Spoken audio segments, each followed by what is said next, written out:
Hi guys, welcome to Sosin classes. This is Hima Hegde presenting before you the current and contemporary affairs in anthropology. The first topic for the day is Bodo or Boro. Bodo, also called as the Boro, is the largest ethno-linguistic group in the Assam state of India. They are part of Greater Bodo Kachari family of ethno-linguistic groups and are spread across northeastern India.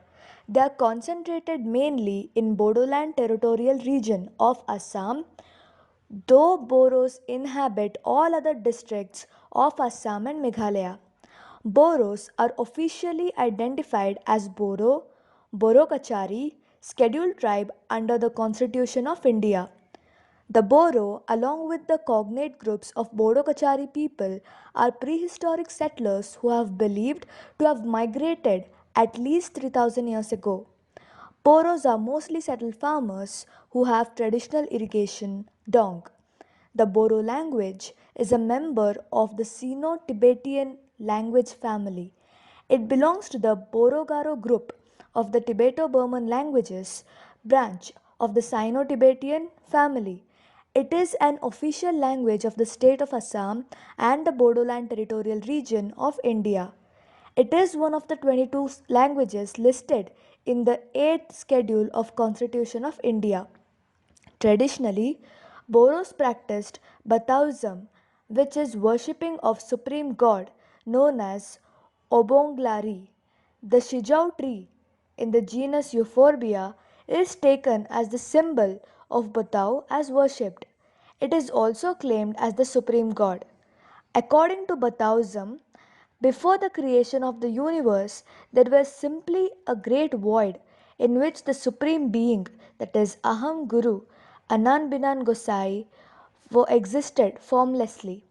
Aham Guru became tired of living a formless existence and desired to live with flesh and blood. He descended in on this great void with all human characteristics and created the universe. In addition to Batoism, Boro people have also converted to Hinduism, especially Hum Jaigya. For this worship, through fire ceremony, a clean surface near a home or courtyard is prepared. Usually, worship offerings include a betel nut called a goi, that is, and the betel leaf called patwi or batwi, and rice, milk, and sugar. Another important Hindu festival, the Kerai Puja, where an altar is placed in the rice field, is most important festival of the Boros. However, caste and dowry practices are not practiced by the majority of the Boro Hindus, who also follow a set of rules called as Brahma Dharma. The effects of fruits and vegetables on the cognitive functions. Scientific evidence has shown the relationship between the consumption of fruits and vegetables and their polyphenols with the prevention or treatment of diseases. The mechanisms by which polyphenols of fruits and vegetables can exert cognitive benefits were also evaluated. These compounds act to improve the neuronal plasticity through the protein CREB, camp response element binding, in the hippocampus, modulating pathways of signaling and transcription factors. In the same way, the brain derived neurofilament factor, that is BDNF, is implicated in the maintenance, survival, growth, and differentiation of the neurons.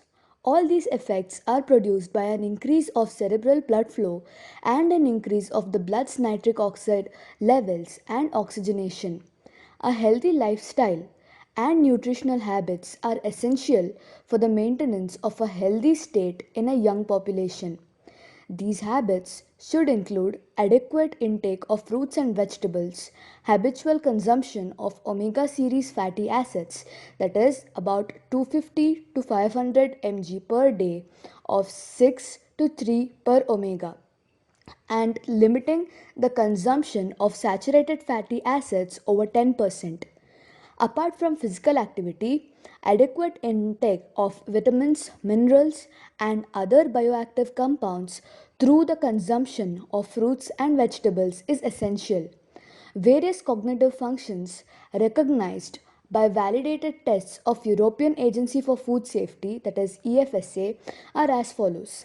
Sustained attention, that is the ability to maintain attention on a stimulus or a task for a long period. Selective attention, that is the ability to focus the mind on a task or a specific stimulus.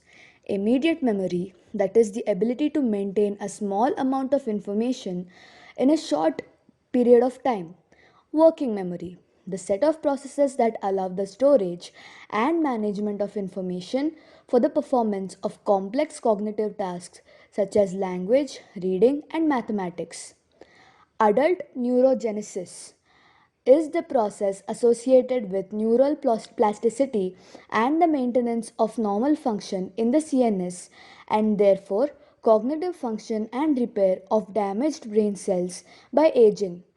Diets enriched with polyphenols have been shown to induce neurogenesis in adult brains in the hippocampal region. Lastly, let us learn about senescence. Scientists have developed a new technique for rejuvenating skin cells. This technique has allowed researchers to rewind the cellular biological clock by around 30 years according to molecular measures, significantly longer than previous reprogramming methods. The partially rejuvenated cells showed signs of behaving more like youthful cells in experiments simulating a skin wound. This research, although in early stages, could eventually have implications for regenerative medicine, especially if it can be replicated in other cell types.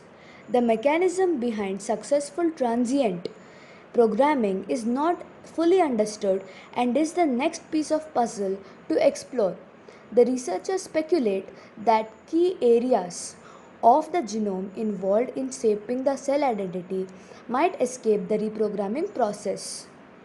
Aging is the major risk factor for cancer, cardiovascular disease, diabetes, and neurodegenerative disorders.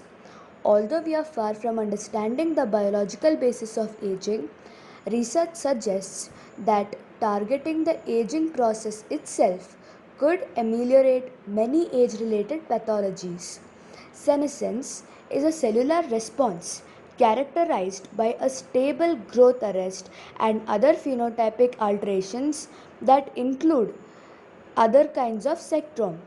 Senescence plays roles in normal development, maintains tissue homeostasis, and limits tumor progression. However, senescence has also been implicated as a major cause of age related disease. In this regard, recent experimental evidence has shown that the genetic or pharmacological ablation of senescent cells extends lifespan and improves health span. Aging is characterized by gradual functional decline. In mammals, aging occurs heterogeneously across multiple organ systems, causing a progressive deterioration that eventually results in tissue dysfunction. Aging hallmarks can be divided into three categories. 1. Primary, or the causes of age associated damage. 2. Antagonistic, or the responses to the damage. And 3. Integrative, or the consequences of the responses and culprits of aging phenotype.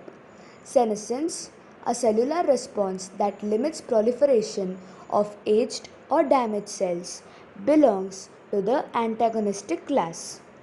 Although senescence plays psychological roles during normal development and is needed for tissue homeostasis, senescence constitutes a stress response triggered by insults associated with aging, such as genomic instability and telomere attrition, which are primary aging hallmarks themselves. There is also an intimate link between senescence and other antagonistic hallmarks of aging. For example, senescent cells display decreased mitophagy, resulting in an old defective mitochondrial network that may contribute to metabolic dysfunction in age. So that is it for today. Hope you found it informative. Thank you.